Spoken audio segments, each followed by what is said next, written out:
আপনাদের জন্য এক অনন্য উপহার রয়েছে আমার পক্ষ থেকে। এক নজরে কোরআন 114 সূরার সারমর্ম সার নির্যাস আমরা নিয়ে এসেছি এখানে বাংলা ভাষায়। আমার জানা মতে খুব সম্ভবত এই প্রথম কাজ কেউ করে নাই। আরবিতে পাবেন এরকম অনেক বই, ইংরেজিতে কিছু কাজ আমরা দেখেছি, কিন্তু বাংলায় পাবেন না। এত চমৎকার ভাবে আমরা সূরাগুলোর সারমর্ম সার নির্যাস তুলে ধরার চেষ্টা করেছি।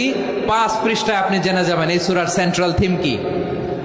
5 পৃষ্ঠায় জেনে যাবেন মেজর থিম কি, এই সূরায় কি কি নিয়ে আলোচনা করা হয়েছে, এই সূরা থেকে মূল লেসন কি, মূল শিক্ষা কি, সহজে আপনারা বুঝে যাবেন। সুযোগ হলে এটা সংগ্রহ করবেন। আপনারা যে কোনো ধরনের ভালো অনুবাদ আপনারা পড়বেন, তাফসির পড়বেন।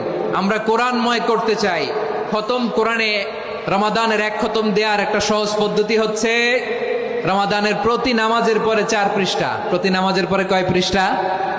4 পৃষ্ঠা। তাহলে 5 ওয়াক্তে 4 পাঁচা 20 পৃষ্ঠা। হেফজে কোরআন গুলো 20 পৃষ্ঠা এক পারা। এভাবে 30 দিনে আপনার 1 খতম হয়ে যাবে। আমরা যেন তার তিলের সাথে বিশুদ্ধভাবে কোরআন তেলাওয়াত করতে পারি। আল্লাহ তৌফিক দান করুক। পড়ে না আমিন।